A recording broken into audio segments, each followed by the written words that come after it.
Hello, Chris Evans here, and welcome back to the Best of the Breakfast Show podcast with Sky. Coming up on this episode, the hilarious Romesh Ranganathan has a good old chinwag about his brand new comedy series, Avoidance. The one and only Piers Morgan pulls no punches when talking about his nightly talk show on Talk TV, Piers Morgan Uncensored.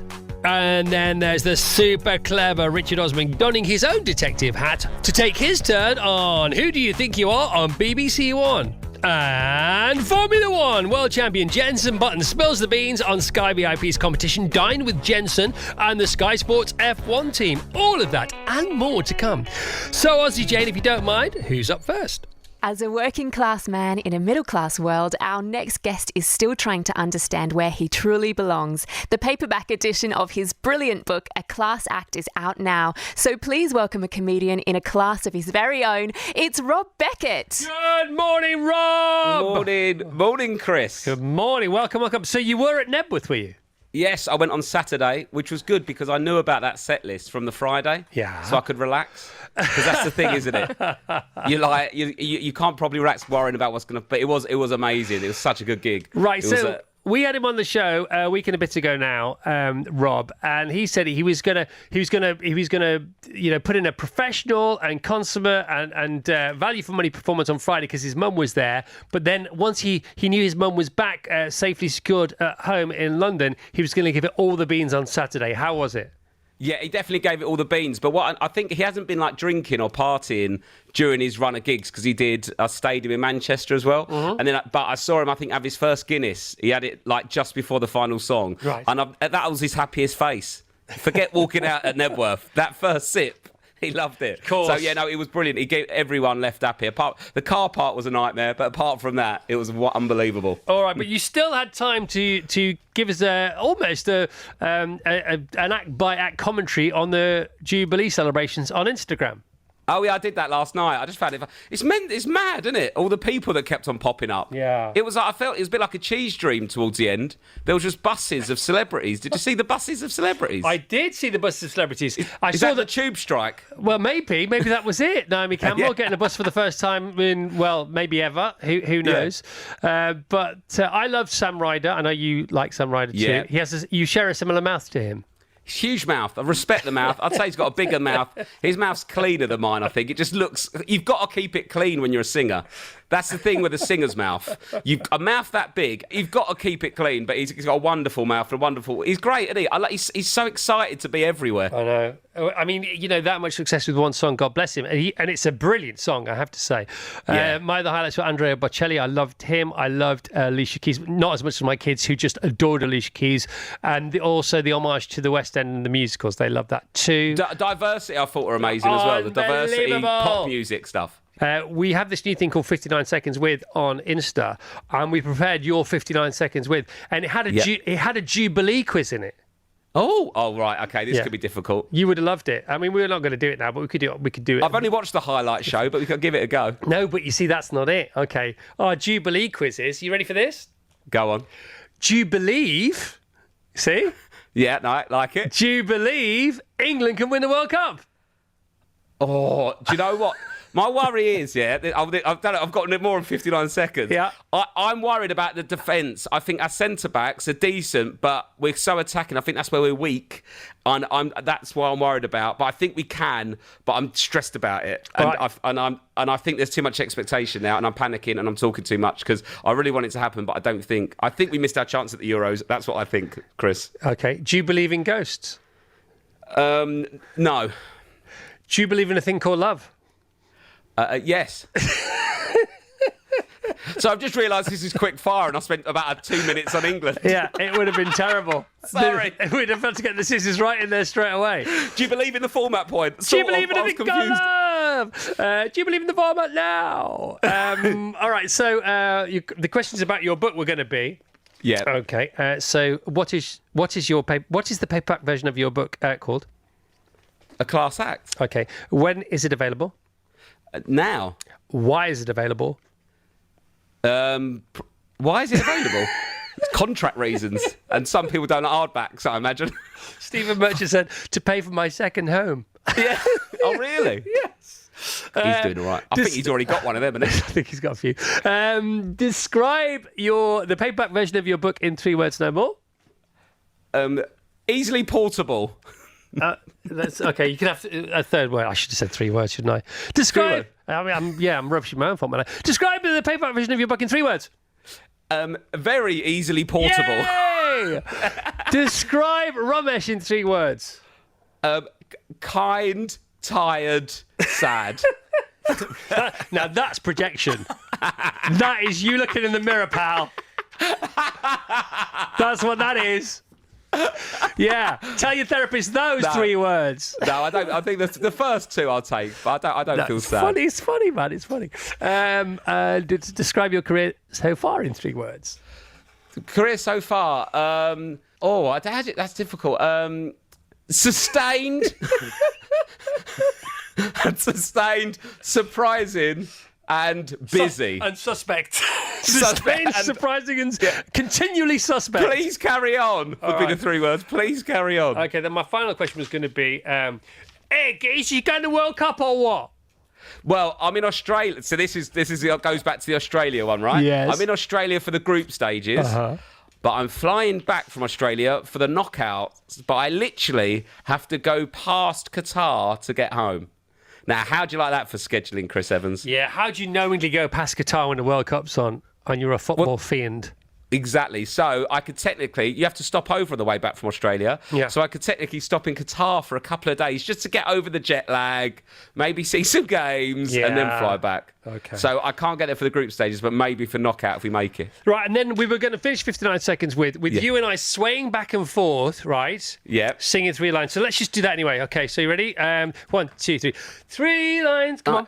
Are we actually doing this? Yeah. 3. Okay. Yeah, this seems mental. This. I'm It's not quite sure. mental. Okay. Life's mental. All right, okay. We know how this ends. Which side are you going first? I can't do the mirror on Zoom. Left or right first? Let's just put it out there and let the universe sort it. Okay. You ready? Yeah, 1, I'm ready. 2, 3. 3 No, lines Rob, come on. on. No. Get it straight in there. 1, 2, 3. 3 Oh, no, lines Rob, on. come on. You leave. I don't know what I'm doing wrong. You're coming in too late, pal. Sorry. Okay. I've never been very good at singing. We didn't stop Badil. You start first. Go on. Okay. Go on. 3 lines. No, you're going to give me a on key. You're going to count me in, man. No, I'm not good at music, Chris. I cannot It's not stress music, you. it's counting. My skill set level is so limited. All right, okay. I've got nothing in the locker. Like James Corden goes to America and does tap dancing, singing, and rapping. I've got nothing. It's mental that I've got a career in this. Hang on a minute. That was my final question, the Jubilee quiz. It was honestly, I've written it down. There's a script. I could prove it to people. Do you believe Rob and Romesh could take over where James Corden left off on late night TV in the US? Oh, I don't know about that. The thing about me and Romesh is, as a double act, is, normally double acts always argue about who gets the most stage time. Yeah. All we do is trying to get out of it.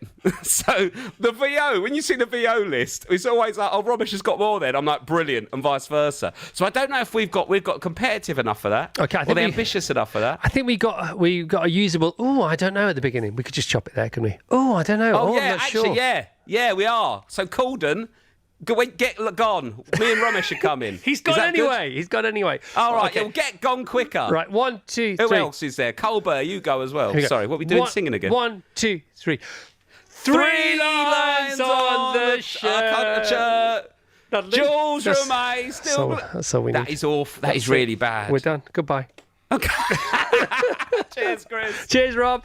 The best of the Chris Evans Breakfast Show with Sky. Virgin Radio. Might this thriller writer have a deadly detective descendant to discover? Well, let's find out tonight on his episode of Who Do You Think You Are, which airs at 9 p.m. on BBC One. Some think he's pointless, others say uncommon, but ladies and gentlemen, please give it up for Richard Osman! Morning, Rich! Oh, that's nice, isn't it? Yeah. I don't understand Instagram either, Vassos. Good, I've never quite got the hang of it. No, but you are on it, though. I'm on it, yeah. I need to use it. I need to work out that thing with stories. That's the thing I don't understand. So what? People go, oh no, but you only look at people's stories, and I don't really know what that is. So I need to. That's what I need to work out. Even I know this. The stories disappear in 24 hours. Yeah. If you put something on your grid, then it stays there forever. But no one looks at the grid, right? That's the thing. No, it's not the thing. People are addicted to the grid. Some people only do the grid. They're giving up their jobs for the grid. Okay, well, listen, I'm sticking with the grid then. They're working from home for the I'm grid. just going to leapfrog it and go straight to TikTok, I think. Because otherwise I'm going to have to learn about that as well. You I'm not be going to learn about careful all out of them. there. When do you post on Instagram? Like really rarely. I quite like Twitter, so really rarely. Joyce from my books has got her own Instagram account, so I post on that. She's called @GreatJoy69 due to a series of misunderstandings when she sets it up. What? So she's Hilarious. And so she posts pictures of her dog and stuff like that. Yes, it was the only name that was left when she went through various things. So that's what she's called, and she gets an awful lot of DMs, and she doesn't know why. Richard Osman Hello. stars on your telly tonight, 9 p.m. BBC One, in my favourite ever episode of Who Do You Think You Are? It's awesome. It starts with tears and it ends with tears. I can't help myself. Would you like to begin to unpack what people might be able to enjoy this evening? Yeah, it's an interesting one. I come from a family that's not, you can't really trace us very far back. I think like most families in Britain, there's no sort of family crests or country houses. So I did it for my family because we don't know where any of our descendants are from or what any of them did. And as expected, you keep going back, and everyone worked hard all their life and ended up in the workhouse, like all of them. Which is, that's the story of almost all of British social history, and it still happens today when we blame people for poverty. But that's what we went through. And first started to look at my grandfather, who was a soldier and he's in the police. Now, why was he so important to you, and why did you well up at the beginning of the film? Well, because he was someone who's super bright, my grandfather. He's no longer with us. And when he was 14, passed all his exams to get to grammar school. He's from the back streets of Brighton, goes into his front room to his mum and dad, says, look, I've passed the exams. And they said, but you've got to go and get a job. There's no money here. So that's where his education ended at the age of 14. It's an incredibly common story. And his whole life, he was obsessed with education and getting his daughter's education and getting his grandson's education. The favourite moment in my life, I think, is when I graduated from Cambridge. I went to comprehensive, went to Cambridge, and you can invite someone along. And I invited him, and he's there, this kid from Brighton who at 14 was told to give up education. He's on the quad in Cambridge and all the sort of gowns and stuff like that. And I know that was his story.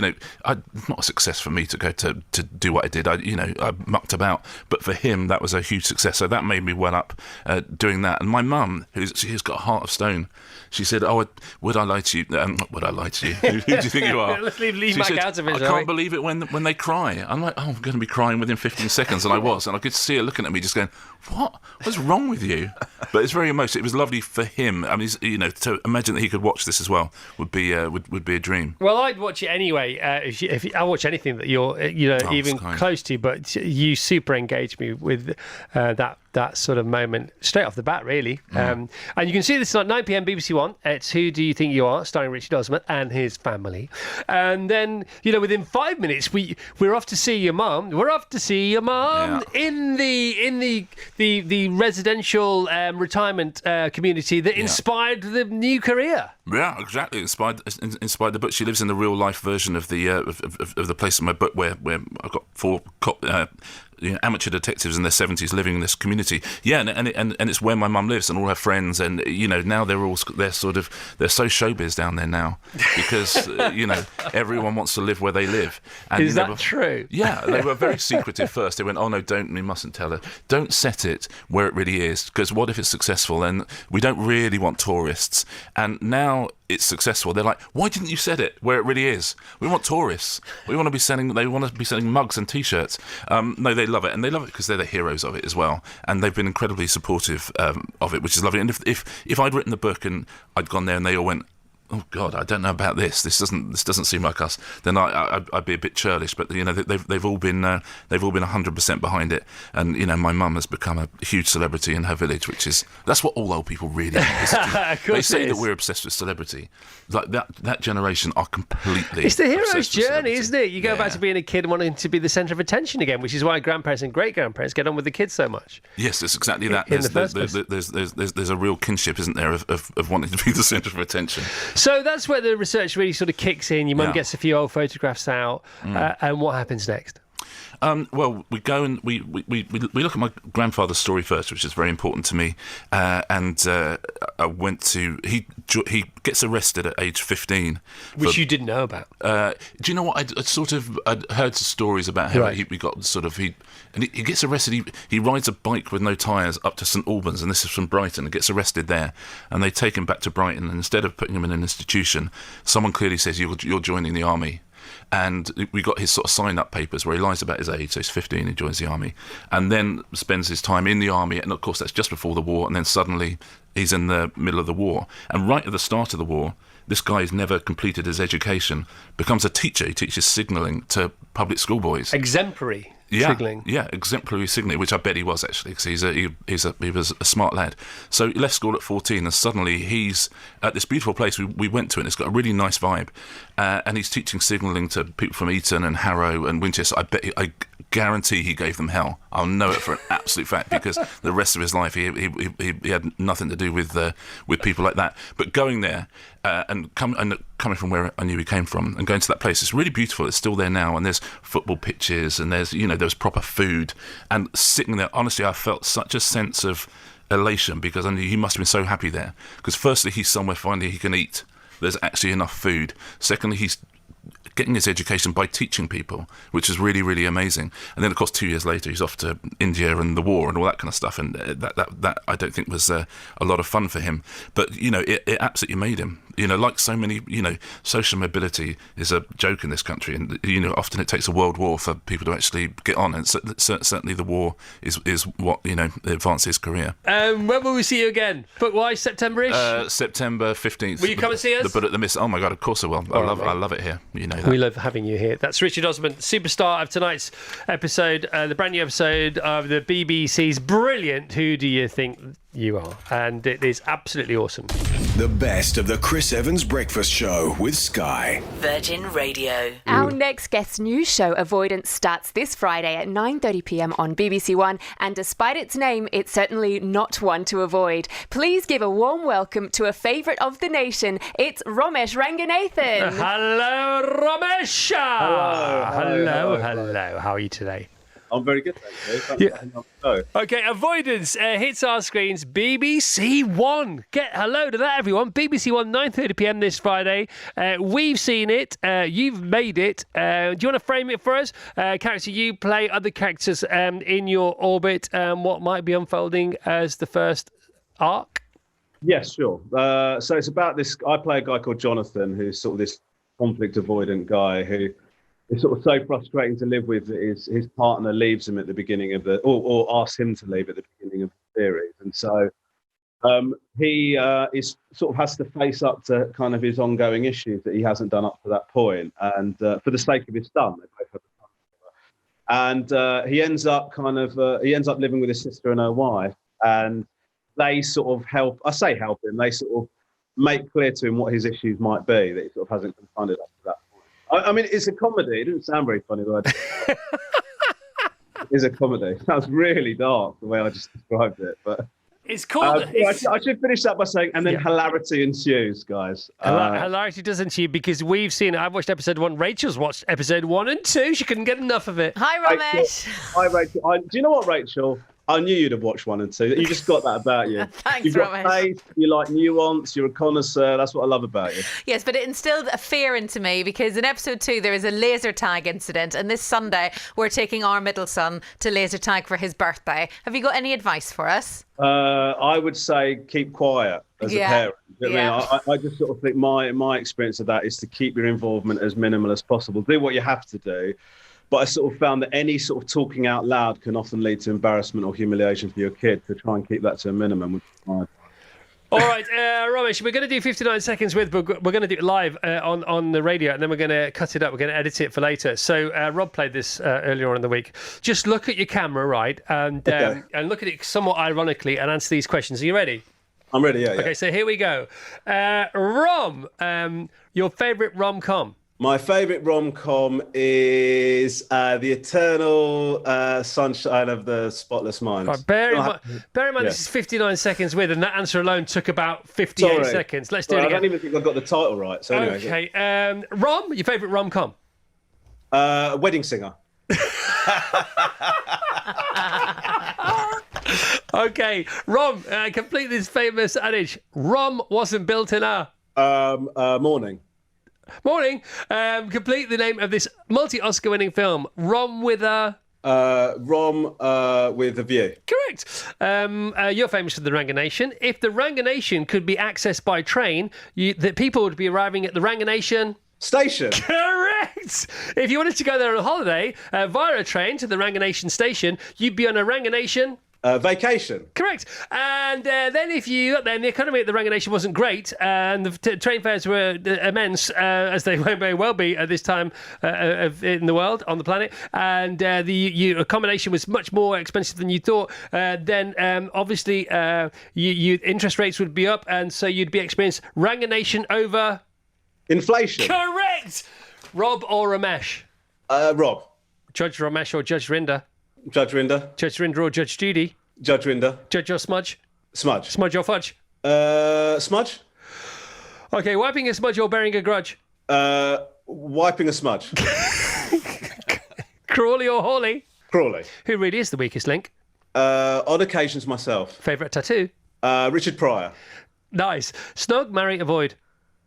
Sorry, I'm now going to give you a choice. I forgot to do my own quiz. Snog, marry, avoid? Rob Beckett, Alex Horne, Freddie Flintoff. Marry Alex Horne. Snog Freddie Flintoff. Avoid Rob Beckett. It's actually quite easy then, Good wasn't answer. it? Yeah, good. What's your brand new sitcom called? Avoidance. Where's it on? BBC One. When's it on? 9:30 on Friday. Why is it on? Because I don't know. BBC have got a certain number of diversity quotas to fill with regards to scripted comedy, and so they agreed that I'd be one of the ones that they could put on. Describe your show in 3 words. Conflict avoidant beta. Describe Rob in 3 words. Funniest bloke around. Describe your career so far in 3 words. Lucky and undeserved. You can't have "and" as one of the 3 words. Of course you can. That's a word, isn't it? Oh, no, okay. Let me do that. Let me do that. Let me do it again. Lucky yet undeserved. Okay. And have you had enough of this yet? No. No, not in the slightest. Okay. And now if you just bow to camera and say namaste. Namaste. See, that'll all work. I know it sounds mad, but we haven't got time to record it after the show, so we'll just do it on the show. Excellent. This is good, isn't it? I like this. How did that rate? How did that rate as a 59 seconds? Oh, I don't know, to be honest. Okay. I sort of care, but it's all about the edit. So you know you this. didn't grade art anyway, so let's not do that. Why would you do that? And also, if you are looking at a Picasso painting, even though you know it's Picasso, there's no evidence of the artist in the painting, although there is evidence that the artist painted it. How about that? No, you're right. You're right. That's really Romesh, anything else you're up to? Yes, loads. What else is going down? I'm just finishing off my tour, so I've got 6 days left of the tour, and then I'm hoping to go to the cinema with my kids this week. All right, mate, that's great. I know that Rob's also finishing off his tour. His was postponed, if not curtailed, or there was a lag due to COVID. Are you in a similar situation?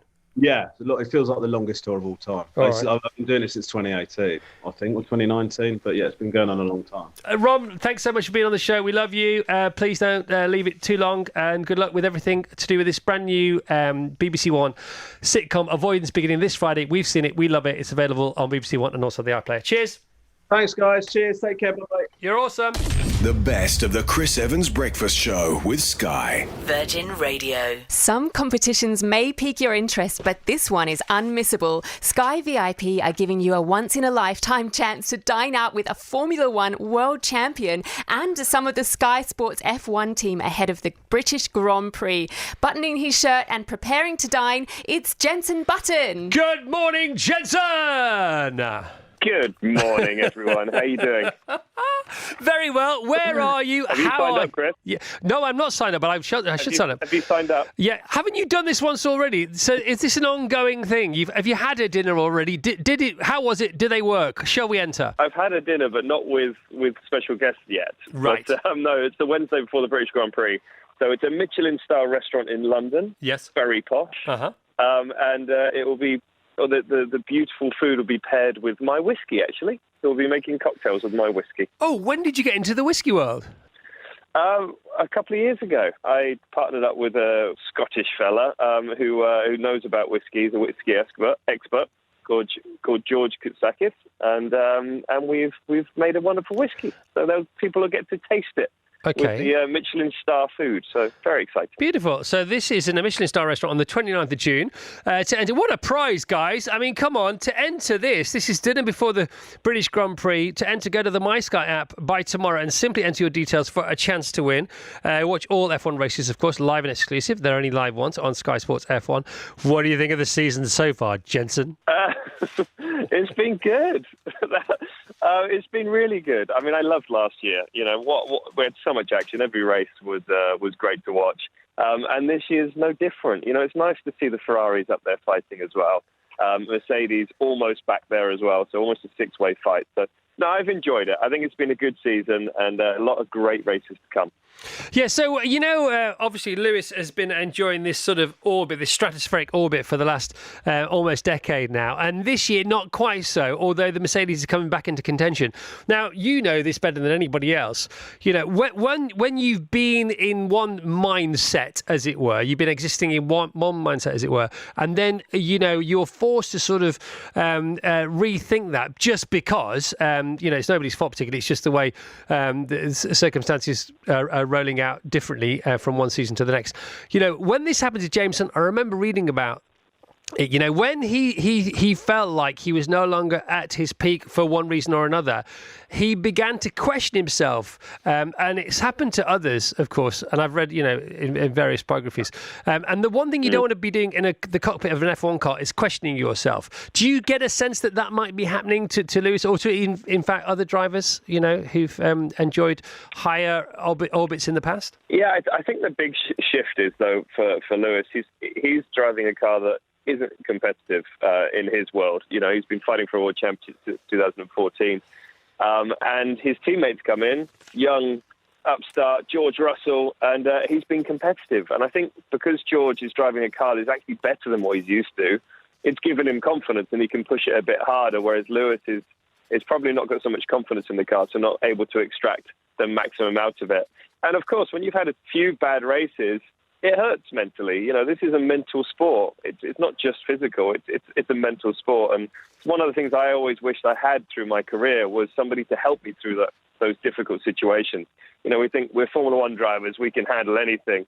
And it's a weakness to show, you know, that you need help. But every driver does. And I think just to help you through those difficult scenarios, just like any sportsman does. So, no, I think Lewis, as we all know, he's one of the best in the world, if not the best in the world, of driving a Formula One car. And he will be competitive again, if he wants to be. That's the thing. But maybe he thinks that his career is over and he wants to go and do something else. Who knows? But Lewis, I think, if he's got a car that's good enough to win, he will be winning races. Got it. It's interesting what you say there about you know, perhaps you know, needing a coach. Everyone needing a coach, regardless of where they sit in life, and it's becoming more and more a thing now, isn't it? Of course, it's massive in America, where a lot of these things seem to begin and thrive. You know, mentors and life coaches, which sound a bit woo-woo and free-free, but they do tend to work because, you know, once you make it to the top, who do you talk to? Have you had experience of a similar thing, you know, since leaving the cockpit yourself and since, you know, trying to find different avenues in which to enjoy life and experience new things? No, it's true. And I think us as Brits, we don't think we ever need help. We never ask for help, do we? We think we're good enough as we are. But, yeah, you're right. In America, they do have more life coaches and what have you, and it's weird for us to think of that. But now I live in the States, you see it more, and it does work. So, you know, it's nice to see drivers like Lando Norris, who's obviously very young, is new in the sport, and everything should be easy and great, right? And he comes out and says he's had mental health issues. And he's looked for help, and it's really changed him as a person, and it's helped him as a driver as well. So I don't think we should ever be afraid to ask for help, and I think that goes for all of us out there. The last couple of years have been tricky for a lot of people. So. All right, pal. Thanks, Jensen. And the Azerbaijan Grand Prix is back this Sunday from midday. Watch all races live and exclusive on Sky Sports F1. The best of the Chris Evans Breakfast Show with Sky. Virgin Radio. Breaking news and breaking barriers. This man is never one to let anything get in his way, including breaking news, which will be all over tonight's Piers Morgan Uncensored. Here to talk about the Prime Minister's vote of confidence, it's Talk TV's Piers Morgan. Good morning, Piers. Good morning, Chris. Well, another quiet news day. It's been relentless, hasn't it? But I think in a way the two events are very linked, because I think the key thing for Boris Johnson as to why this has now happened so fast after the Jubilee is what happened at St Paul's Cathedral, where he was loudly booed by Middle England. People that tend to queue up for those kind of royal events tend to be either conservative or certainly, the type of people who wouldn't normally boo a prime minister. So I think the fact that he got booed so loudly on television like that, I think may have been the catalyst for what we're now seeing. See, now I didn't know that had happened. This is news to me, Piers. Sorry, I lost you there, Chris. Sorry. So I didn't know that had happened. This is news to me. Yeah, so there were two sets of people who got booed. The Duke and Duchess of Sussex got sort of what I would call low-level booing. And then Boris Johnson got the full throttle. And it was pretty, I've never seen that. I've seen politicians get booed when they go to sporting events and stuff. But I've never actually seen a British Prime Minister at a big royal event where you're supposed to be celebrating the royal family, the monarchy, the best of British, in a sort of 4-day pageant, which was really quite jubilant for the entire period. But to see Boris Johnson and his wife, Carrie Simons, really being loudly booed for a prolonged period of time, I thought was almost unprecedented. And I thought then, I wonder how many Tory MPs are back in their constituencies for half term and they're hearing the same kind of thing from their constituents. Yeah. Because in the end, they have to factor these guys, and the women obviously, but the Tory MPs, there's 360 odd of them, 359 I think it is at the moment. They have to factor in, can this guy win the next election? Because if he doesn't, they may all lose their jobs. And that's the calculation they make when they put these letters in. All right, mate. Just before you go, a 4-day Jubilee bank holiday extended weekend, Thursday, Friday, Saturday and Sunday. What was your highlight? I actually had the honour of, I was anchoring it on Thursday and Friday for 4 hours each day for Fox in America, for Fox and Friends, the big morning show there, which I loved because it meant I was at the Palace on the Thursday. And to me, there were many great moments, but the two absolute highlights for me were the moments when the Queen came on the balcony. Yeah. Because here you've got this longest ever reigning monarch in our country, one of the longest in history anywhere. She's 96. She's had massive mobility issues. We know that she had to pull out of a number of the events. But actually, in the end, it didn't matter, because what mattered was that she topped and tailed the whole 4 days by coming on that balcony, beaming that famous smile. And I watched her last night, and I found it incredibly moving. I thought it was really quite emotional. There she was with the future of the monarchy, with her son and grandson, Charles and William, and their families. And you looked at that scene and you thought, yeah, she's prepared as well. The auditions are going well. I think the monarchy has got a good future, but it will never be the same without the Queen. And I think we all felt that. And we know there won't be another Jubilee for her. And it was, I found really emotional last night. When she came out and we all sang God Save the Queen, and it was deafening down the mall, and you just saw her slightly bite her lip and looked like she may be about to shed a tear, which she hardly ever does. And I thought, wow, what a moment, what a 4 days, what a great reign this woman has had. Long may she reign, but I think we know sadly that isn't going to be for a lot longer. But we do, I think, at least can look back and say we had a 4-day magnificent celebration of her reign and a great chance to say thank you, which is really what we all, I think, were feeling. Yeah, and Chief Meerkat, I know he's listening to this down on the 13th floor. Did you hear that, Chief? Piers is willing to put in 4 hours a shift for Fox, but 4 hours a week for Talk TV. I think the key phrase, Chris, and you would be familiar to this phrase, is everything's negotiable. Yeah, okay, good. Well done, Piers. Thanks so much. Piers back on Talk TV tonight from 8 o'clock. The best of the Chris Evans Breakfast Show with Sky. Virgin Radio. All right, so we've heard from a bunch of incredible guests already, but still to come, the big cheese of baking. Paul Hollywood is rustling up a storm with his first baking book for ages and his best one by far yet. It's called Bake. Best-selling author Michael Lewis lifts the lid on his brand new book, The Premonition, a pandemic story. And the happy pair twins, David and Stephen Flynn, whiz through their new veg-tastic book, The Veg Box. Plus, the outstandingly talented Bill Pullman breaks character to discuss treading the boards in the Madhouse at London's Ambassadors Theatre. And Def Leppard's Joliet gives us the lowdown on the band's rockin' new album Diamond Star Halos. Plus, this forthcoming huge worldwide stadium tour where they're co-headlining with Motley Crue. That's not going to be the quietest of nights. So let's get right back to it. Aussie Jane, who's next? Deep fried calamari sandwiches, Moorish meatballs, and tuna tortillas. These are just 3 of the ridiculously good recipes in our next guest cookbook. The Spanish Home Kitchen, gathering and sharing his homeland favourites. Please welcome Jose Pizarro. Yeah, Jose! Jose! Jose! Jose! Jose! Jose! How are you, my friend? I'm very happy. I'm very, very happy to be here, my friend. As always, lovely to see you. I got to tell you, the Spanish Home Kitchen by Jose Pizarro. Simple seasonal recipes, memories from my home. I love the stories in the beginning of the book. I love the photographs. I love stories of your mum and dad and the farm. But this is the first time I've discovered, via reading these particular pages, that you weren't really allowed in the kitchen when you were a kid. Not at all. My mum, she was always helping my dad and in the farm.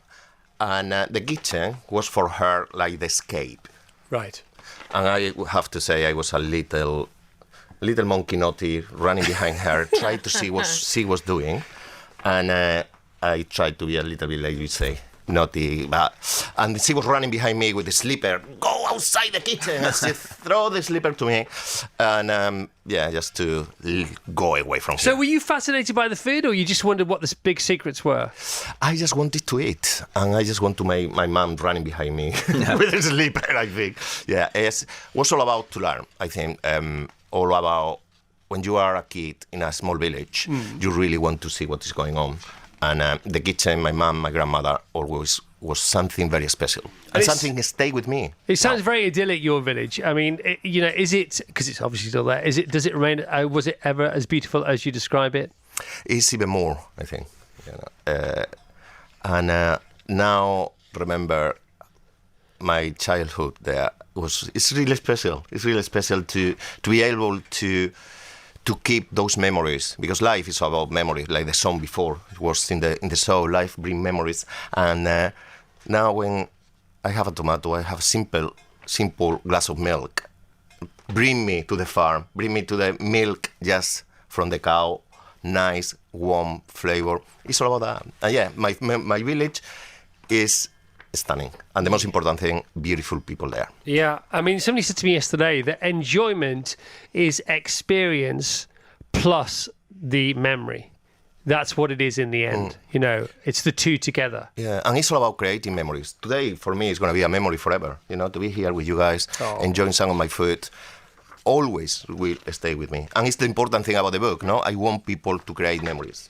Create memories when you are cooking some recipes from here and you bring your friends, your family, that canelón or that tortilla or that croquetas, that will be always with us. It's all about that. I know. Tell me about your dad. And he could spot when to pick something just from sight alone. And you'd go to pick it as a small boy and he'd say, not today, Jose, that's for tomorrow. That's for tomorrow. And just eat it from, like should be perfectly just ready to eat. And my dad is no longer with us, but he always teach me how just to looking something is ready to eat. Yeah. And because before the fridges, we have fridge in my village, of course, but nothing better than to take something from the vegetable garden, wash in the spring water, and take home. All right, now. That's it. Yeah, you guys can't see this, so I'm going to hold the page up. Page 35.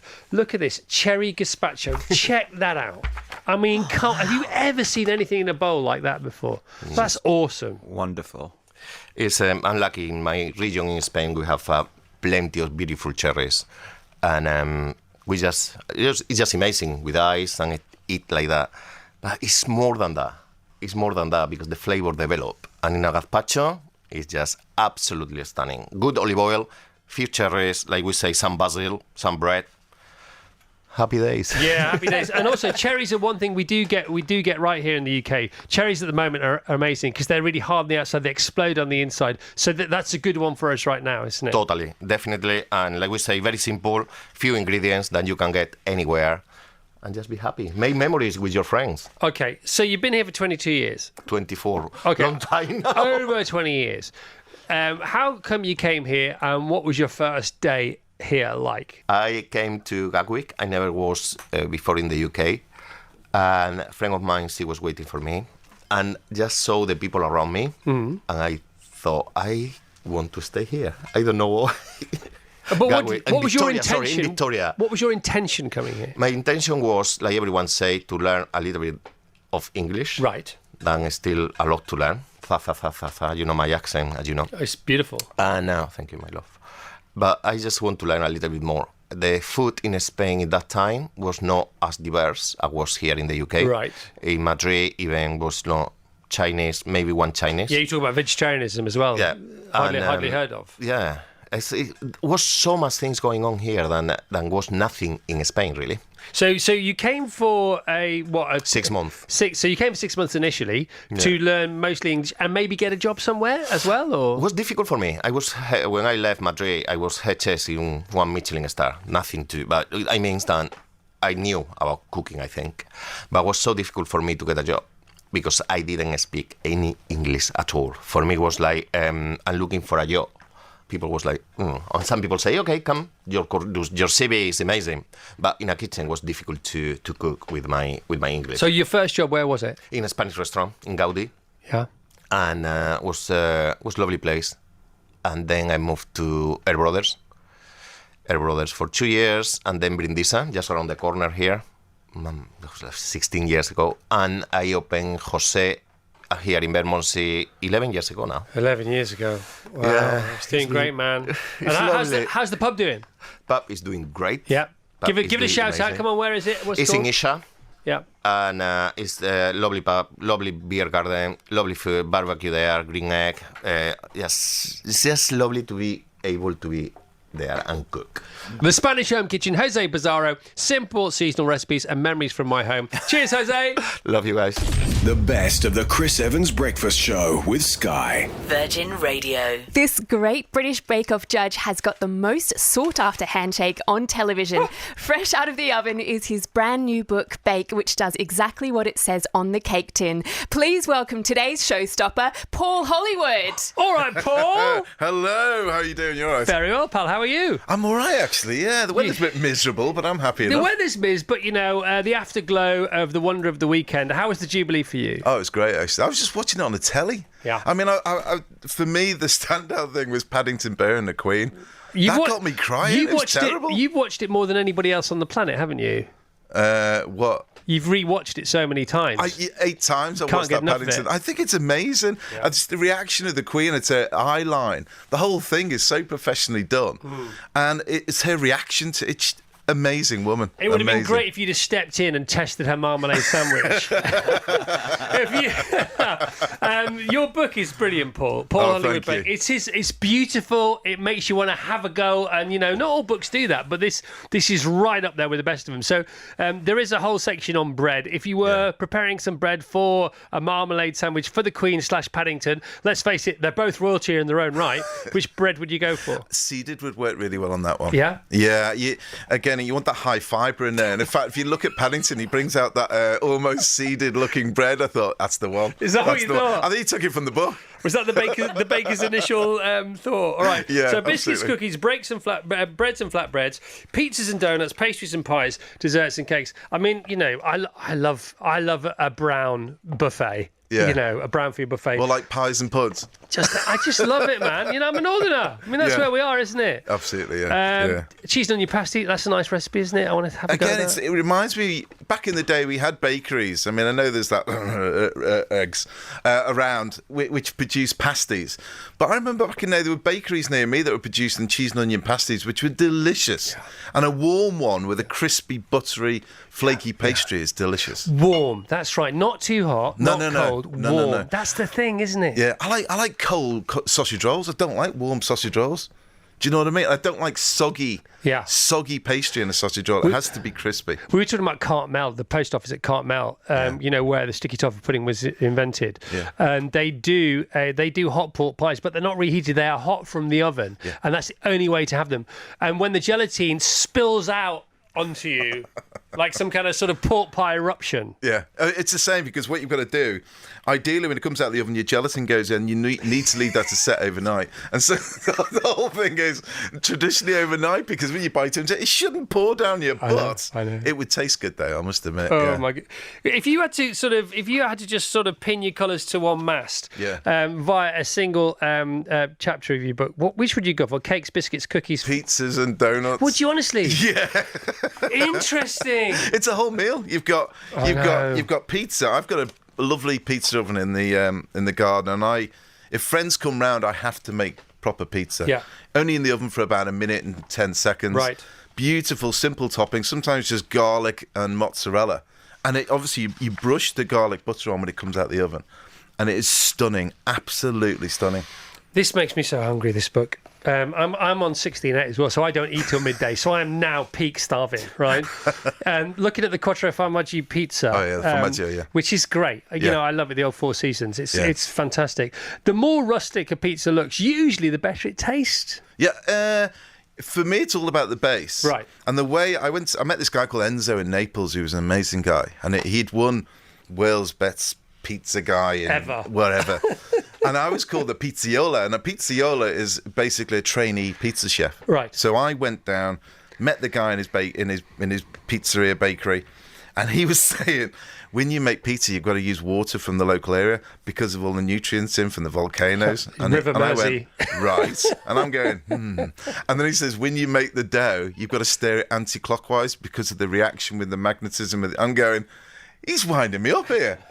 And so we did everything that he was meant to do. And to be honest, his pizzas were amazing. But the way he teaches and his passion, and every single ingredient from the flour to where it's ground, to the type of flour, to the water, to the temperature. But at the end of it, you have a pizza that you cut a slice, fold up the ends, and then you lift it off a plate. Now, the first half should be pretty solid. Yeah. Then the last half, the very last quarter of that half, should bend. Yeah.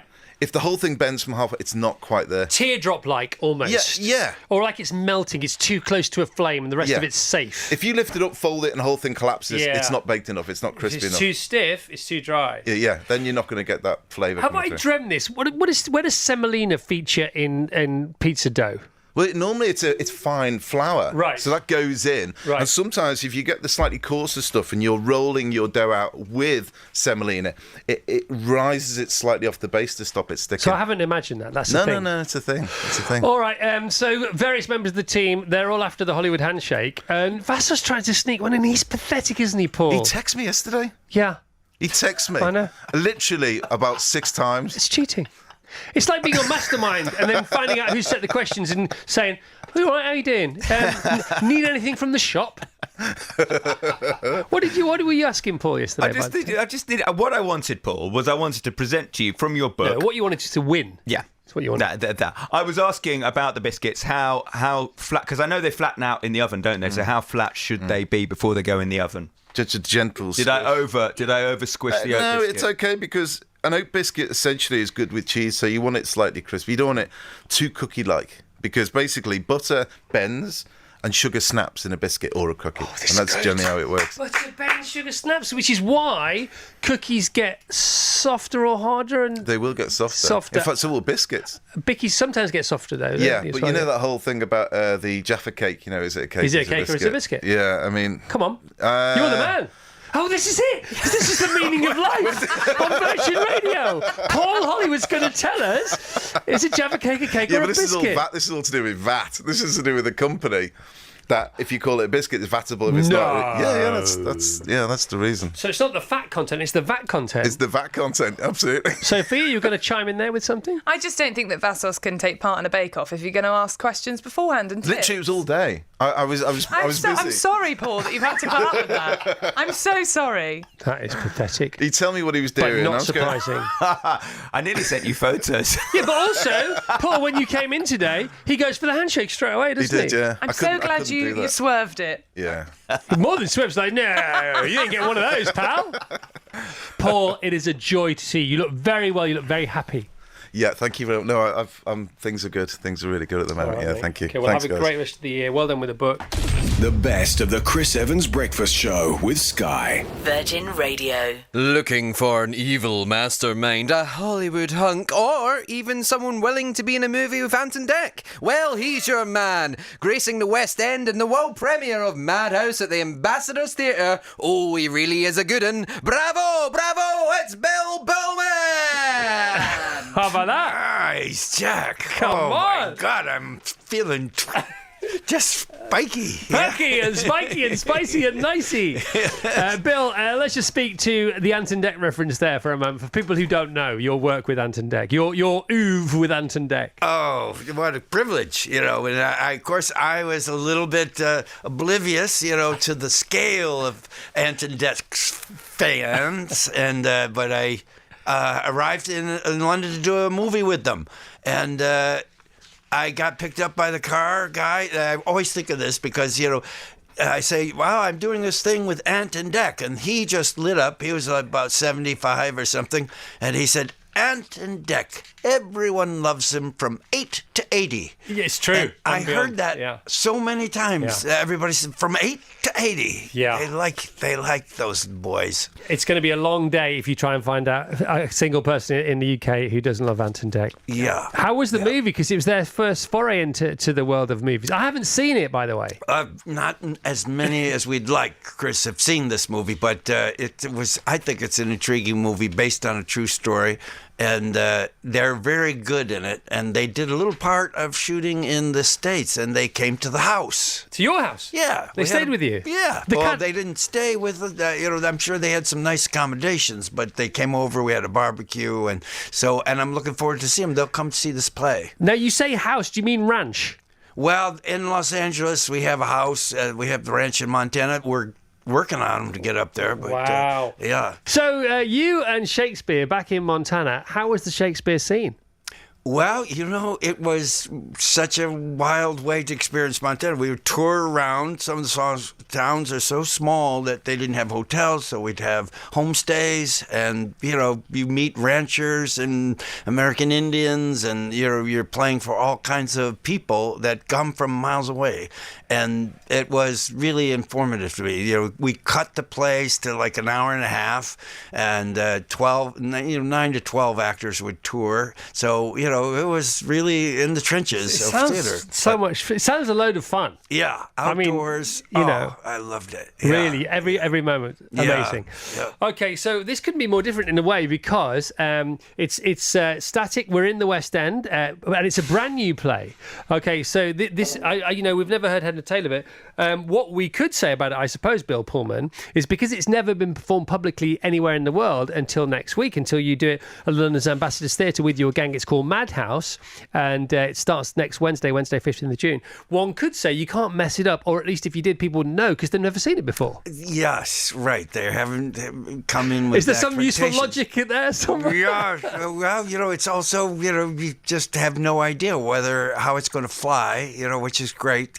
3 years ago, I was in London for doing All My Sons at the Old Vic, and that's the opposite end. It's a play that people know, and they have expectations. You're looking to reinvent it. You find new energy in it. This thing is, maybe it'll have a flat tire. Maybe the tires aren't good. Maybe we'll see, and we'll work at it all through previews, trying to get it up and going. But I think it's a really great play. Because you don't know until you know. Yeah, you don't know until the audience come in. You feel like you're. It's crazy, isn't it? Thing, it's so crazy, man. Yeah, it's what a business you're in. But I really think it's a good cast. We have David Harbour, who's in this amazingly successful Stranger Things. I kind of was not on the curve with that. Big and I deal. get here, Mr. Harbour, can we have a picture of Mr. Harbour? I'm Bill Pullman. What about that? But there's Anton Deck. There's him. Don't they? Right. What's wrong with these Brits, for heaven's sake? Haven't they seen Independence Day? Let's have a bit of Independence Day here. The 4th of July will no longer be known as an American holiday. Yeah, come on, man. But as the day when the world declared in one voice, we will not go quietly into the night. We will not vanish without a fight. We're going to live on. We're going to survive.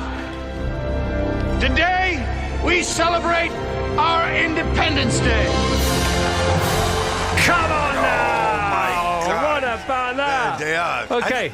So just hearing it as opposed to hearing it and seeing it, which I bet doesn't happen very often. How does that feel? It doesn't happen very often. Yeah, it's a lot more images come to mind about where I was when I first saw the footage in my trailer. You know, that they brought there was, they brought a clip we were shooting at night. A couple of days later, they had edited this speech together and then showed it to me in my trailer. I was thinking about that's the kind of images when you just hear it. It's quite nice. It's nice, isn't it? I love it. And there are successful movies, there are blockbusters, and then there's movies like Independence Day. What's it like to be part of such a huge, huge film? Wow, it's very. I'm reminded of it. I'm speaking about my son a lot, but he's in Top Gun 2, so he just had the opening of that movie, and that for him is like his Independence Day. I didn't know that. Yeah, he doesn't have the center part of it. Of course, we know Mr. Cruise does, but he's got a very good part, and you'll see him and everything. He's one of the flyboys. He's brilliant. He's Bob. Is he the Bob? sort of like goodness quiet me. but super intelligent guy. What's your call sign? What's your call sign, Bob? Bob. So good, man. Okay, back to your play. Okay, Madhouse, what's it about? What can we expect? Well, it's, a dysfunctional family story, which the theater seems to get it's a formula that you can have endless variations on. But in this one, I get to experience what it is to circle the drain, Chris. I've got emphysema, and I'm struggling with it, and I can smell the three siblings are coming. The kids are coming around looking for the money. Really? Yeah, and David Harbour plays the son who has kind of got roped into being a caregiver. Of course, I have a temperament problem. I'm angry, destructive, malicious, fearless. Yeah. Quality's good for a president, but in this case, he's a guy that's. But what a role to have fun with. Seriously, yeah. Because you're not quite in your death throes, but you've sort of thrown off the shackles of not saying what you think, if you like. It's a bit Larry David, isn't it? Yeah, that's very. How do you know this? You haven't seen the play, Chris. It's just so good. You're intuiting this. There is a little. I bet it's hilarious, isn't it? The writing's so good. You read a lot. I'm reading scripts all the time for TV and film and things, but you get a play where the dialogue is tasty, and you just gotta do it. Bill, we might not be able to come back to you, but we'll try. Thanks for coming in. Thank you for having me. It's great to see you. Bill Pullman is in the Madhouse. If he's in it, it's pretty much nailed on to be awesome, but it sounds awesome. Yeah. The more awesome, the more you talk about it. ATG tickets at the London Ambassadors Theatre from next Wednesday, 15th of June. Bill, thank you so much, man. Thank you. Thank you. The best of the Chris Evans Breakfast Show with Sky. Virgin Radio. His best-selling books have been turned into Hollywood films starring Brad Pitt, Ryan Gosling and Sandra Bullock, and his latest work is being turned into one too. It's called The Premonition, A Pandemic Story, and is out now. With a science story at its truest, please welcome Michael Lewis. Hi, Michael. Welcome back. I didn't think you'd have me back. Of course we'll have you back. You were a joy last time, and the book this time, again, is amazing. Just reflect, if you don't mind, on the air, what you're talking about off the air to do with Snow Patrol just now. Well, so the first time I was here was right before the pandemic, right? Yep. It was December of 2019. Who knew? And Snow Patrol was in the corner over here, jammed in, prepared for a super spreader event, and they played Chasing Cars. And I'd never heard of them or it. I write my books to a soundtrack. I just scroll the same songs over and over, and it just sort of shuts the world out. And I liked it so much I thought I could write to that. Yeah. So I put it on the soundtrack, and I wrote this book to that song. Which is so ironic for so many reasons. I can't believe it's 2.5 years since you were last here. This book is amazing. Michael Lewis, The Premonition. I started reading it last night, and then I did what I have to do because life is so busy. I was timing my chapters, how long it was taking me to read each page, and I thought, if I carry on reading this, I'll be late for bed, but I did it anyhow. So I got to the end. It's just amazing, this book. So it's about a magnificent seven of scientists, 6 blokes and 1 woman. Let's talk about the woman first of all. She received this phone call in the pandemic. this is from somebody at the White House, but it's a covert call from somebody at the White House. She says, he wasn't pleading with me to do the right thing. He was yelling at me. He was basically implying that the White House is not going to do the right thing. The White House not going to protect the country. So California needs to take the lead. That was the moment she learned that the White House was listening to all the calls, in on all the calls, and also the moment when she realised how lost and desperate the people at the top were. He's the Deputy Director of Homeland Security. He can just go talk to the president, and he's relying on some random blonde girl to save the country. Who is the random blonde girl? Charity Dean, one of 3,000 local public health officers whose job it was before the pandemic to prevent people from giving disease to other people. And you didn't pay much attention to that, did you, before the pandemic? But it existed. It was tuberculosis, it was HIV, whatever it was. So she was a battlefield command type person in disease control in the state of California. And she realized how much trouble we were in the United States when the White House was saying, we're not going to do anything to lead this. You need to find a way to lead it in California and set an example for the rest of the country.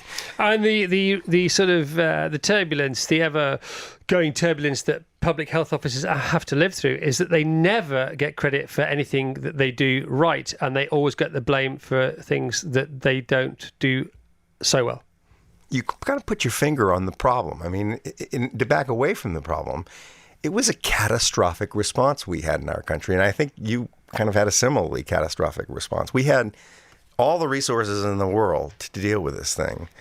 We have 4% of the world's population and 20% of the world's deaths. How did that happen was the question.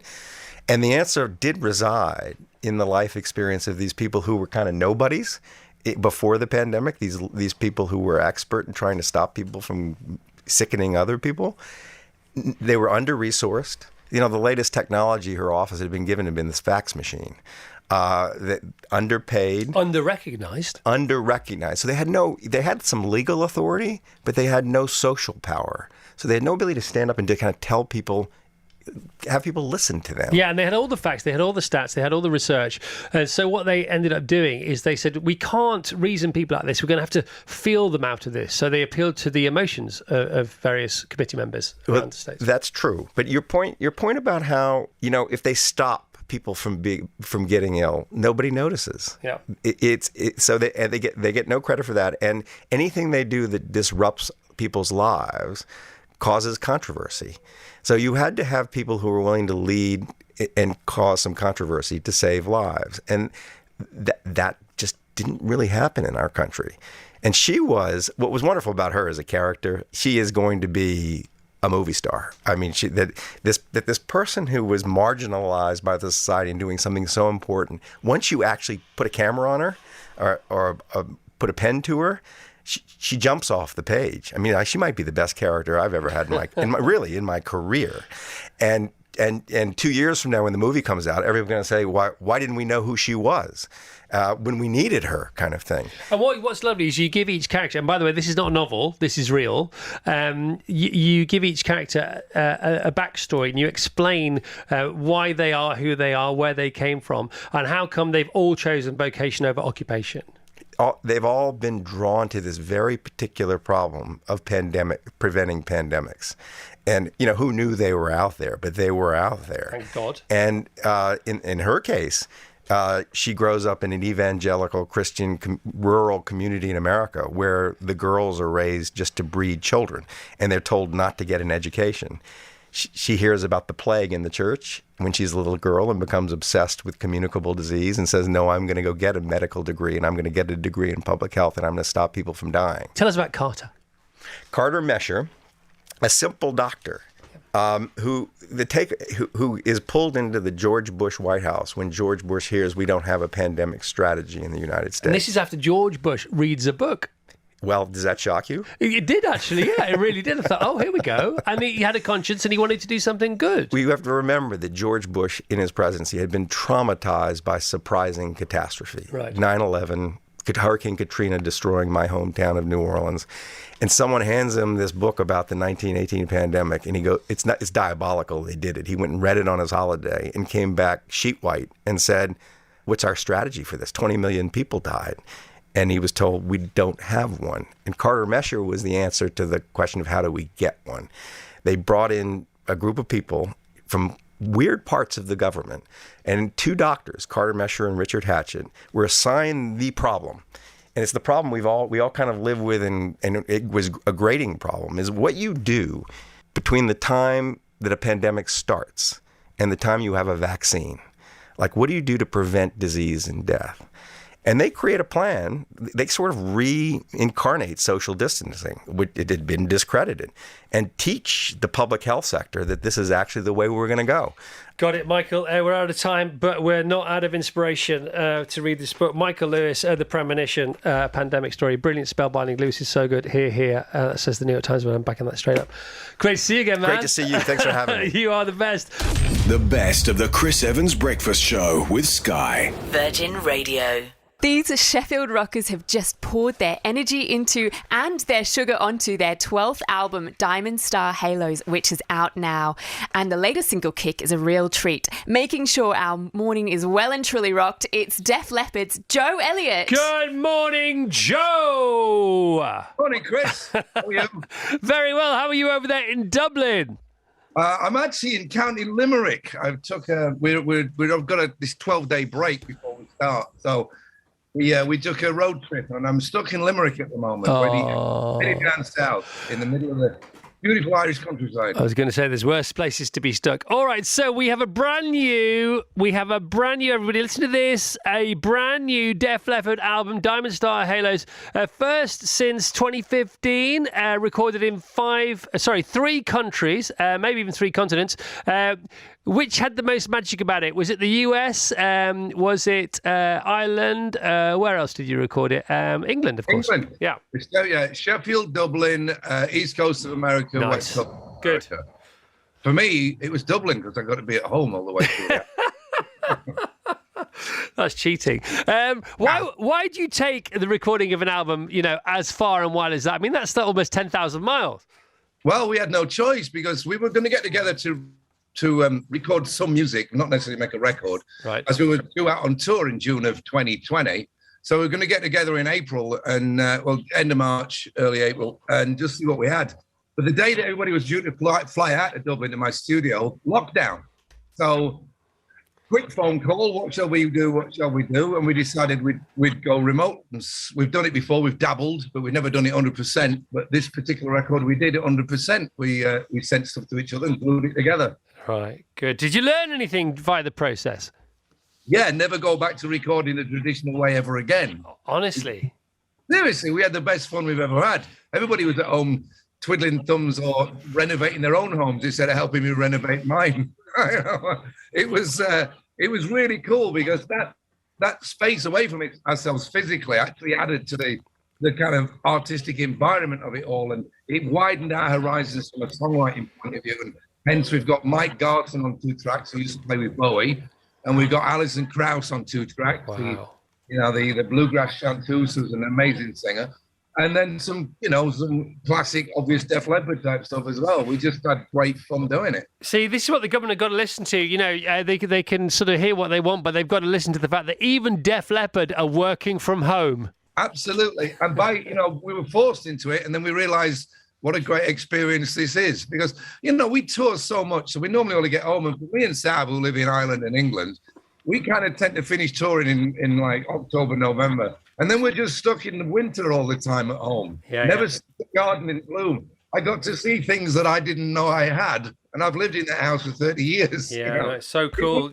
It was so cool. Joe, you're experiencing and talking about something or speaking to something that lots of people have experienced for the first time, forced into change and then embracing it and realising the growth within. So listen, you're only 11 days off this massive tour starting in Atlanta. You're co-headlining with Motley Crue, joined by special guests Poison and Joan Jett. Tickets available at defleppard.com. Tell us about that. Tell us about co-headlining. How does it work? Do you headline one night and give Motley Crue the other night? How does it work? We fight each other for this. No, these things are all sorted out by the grown-ups. They put these ideas towards us and we agree to them. We've done this loads of times in the past. I've done it with Bryan Adams, I've done it with Kiss, I've done it with Journey. And it's 1 and 1 makes 3. And essentially what we're doing, especially having Poison and Joan Jett, and there is actually a 5th artist as well. Because as it happens, Joan Jett's management sensibly said, we want people to know that this already started. So there's a band goes on before Joan to get everybody in out the car park because they'll hear them. Yeah. We're taking a festival on the road, and you'll be happy to know, hopefully you'll be happy to know that we're actually bringing it to the UK next year. So, it's going to go worldwide, this thing. It's going to be huge. So same lineup, yeah? Wow, that's exciting. Yeah. We literally flip-flop. We gave them LA because it's their hometown, and we get other areas that are more meaningful to us. So it all works out. It works out. Give us a minute on Diamond Star Halos, because 15 tracks, it's awesome. You're really happy with it, and what you've done is you've looked at who you are and you've written about that, not about what might have been or what once was. Yeah, we just embraced songwriting. And so I wrote a couple of songs on the piano, which would never have happened if we had 5 alpha males in the one room. The guys would be going, okay, let's just transpose that piano part into a guitar. But once everybody heard my finished demo with it all on, they all went, oh, we could do that. This is what happened. It opened us up. We made sure that within the first 2 hours of discussing, let's do the album remotely, one of the first things we all said was this has to be a COVID-free album. We didn't want people to put this on in the year 2024 and be reminded of all the crap times that they've just gone through. We wanted to make an album that's going to sound great in the year 2034, the way Rumours did 10 years after it came out, the way Hotel California did 10 years after it came out, or Led Zeppelin 4, or whatever it is. We wanted to make a timeless record with great songs about whatever subject matters. Some of it is dark, some of it is lighthearted. I mean, you can't take a song like Give Me a Kiss That Rocks too seriously. But at the same time, you've got Goodbye for Good this time, or Open Your Eyes, which are a bit more, lyrically something to get your teeth into. So it's a bit of everything. Our blueprint has always been Queen. They're just the most amazing band. And when you think that, Fred wrote Bo Rap and Brian wrote We Will Rock You, which we just saw all over the Jubilee show and stuff. And Roger wrote Radio Gaga, and Brian and John Deacon wrote another one, Bites the Dust. All vastly different people, vastly different songs, all under the guise of Queen. And it works brilliantly. And that's more where this album's coming from a headspace point of view. Joe, it's a pleasure to talk to you. You sound like you're on top form. It's so nice to hear you. Good luck with the tour. 11 days and counting. Kicking off 36 stadium dates in Atlanta. This has been Joe Elliott live from Ireland. For everything Def Leppard, go to defleppard.com. The best of the Chris Evans Breakfast Show with Sky. Virgin Radio. Right, Ginger Jack, give them the full treatment. Fancy a health kick or bored of the burgers? Well, DJ, hit that beat. Root. Yes, there is no need to get takeaway in a box tonight when their brand new book, The Veg Box, is out today.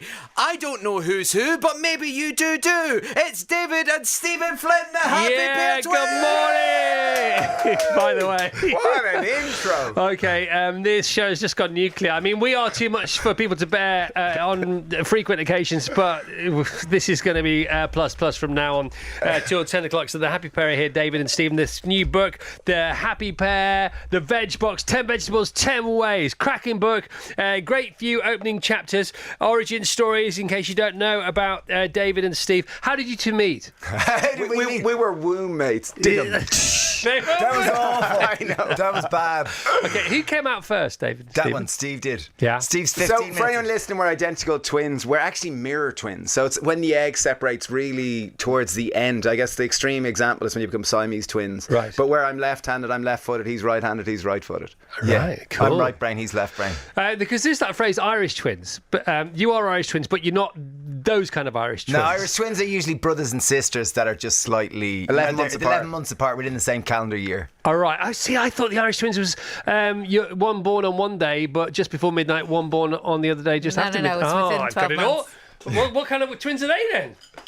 Special twins. Special twins. You've got separate birthdays. Lucky twins. Yeah. You were almost my wife's favourite twins. Bearing in mind we have twins, right? And her sisters are twins. But you come in. Hot third, a sizzling hot third. Great. Honoured. This book is awesome, and one of my favourite sections in the book is straight off the bat. It's the super hacks on what you can do in your life to make everything better straight away. Take a shelfie as opposed to a selfie. Talk us through that. That's a good one. That was about food waste. So 30% of the food that people buy is wasted. And we went through kind of helping people to waste less. Number 1, take a shelfie before you go shopping. So actually take a photo of your fridge, of your presses. Number 2, don't go shopping hungry, because when you're hungry, you buy all the snacks. Number 3, have a plan, because otherwise you're stockpiling. You're like a squirrel.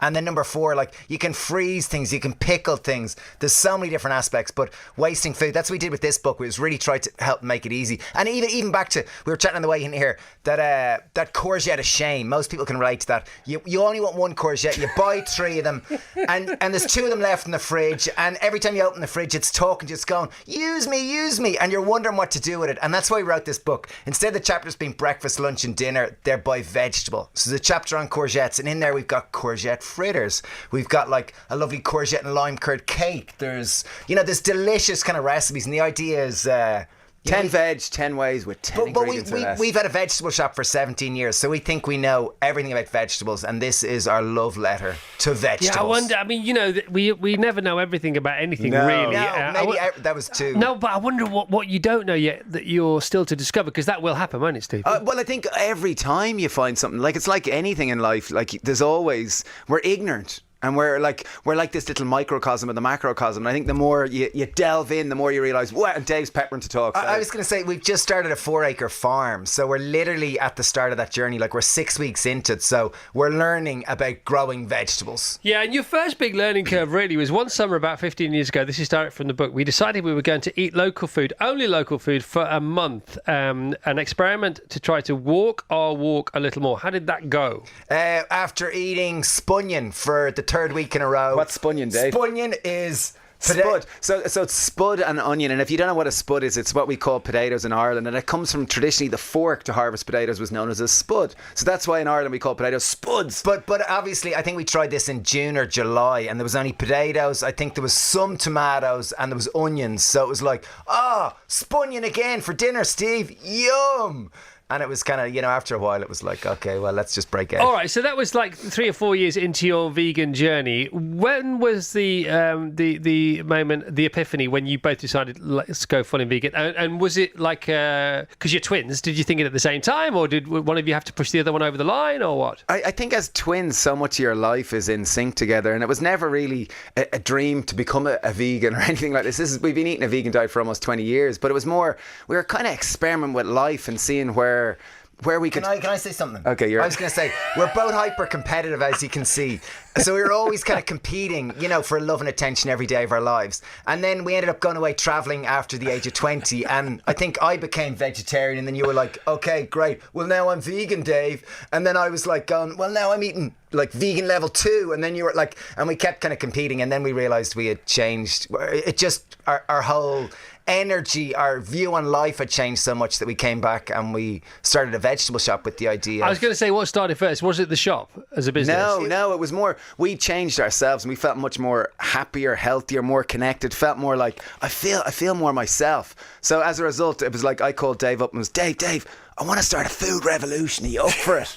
Yeah, and Dave thought it was going to be something big and glamorous and was like, a vegetable shop, revolution, I don't get it. But that was kind of the thrust of the happy pair. Again, from the book, The Lack of Diversity, we are alarmed to read while researching this book that there are somewhere in the region of 20,000 edible plants on the planet, yet just 5 plants make up 75% of our globalised produce system. Yeah. Can you guess what the 5 are? Potatoes. Good. I think potatoes might be 6 or 7. No. Yeah, I think so. Well, if you think read the next line, it'll tell you them. But it's like, it's wheat, it's corn, it's rice, it's soya. And sugar. I only said potatoes because potatoes are my favourite. Because you talk about your favourite vegetables in the book. My favourite vegetable by far is the potato. I could live on potatoes. Always. And do you mean fried potatoes? Can I say one thing? Any kind of potato. Okay, we're Irish, so we honestly are like potatoes. It's flowing through our blood veins. Yeah. But and we thought we knew everything about potatoes and the best way to cook potatoes. And in this book, we figured out how to make smashed potatoes. So you've chosen 10 veg to nail your colours to the sale, to the mass buy. Yeah, the 10 most common veg and the 10 most wasted veg, and that was the idea. And even on the potato chapter, I remember, like, obviously Dad is super into potatoes because I know you love potatoes. And I remember I brought up a potatoes dauphinoise, which is typically, cream and butter and all sorts of things. And you came up with a great recipe using coconut milk, and we brought it up, and Dad ate the whole feckin' tray of it. Like, he ate the whole tray of it, so it's simple and easy. That is simple and easy. Anyway, great to meet you both. David and Steve, the happy pair. We got to go. The best of the Chris Evans Breakfast Show with Sky. Virgin Radio. Thank you so much for listening to this, the podcast of the Virgin Radio Breakfast Show. Don't forget you can subscribe and get it every week from wherever you get your podcast, and you will never miss the weekly roundup of all the best bits from our Virgin Radio Breakfast Show with Sky.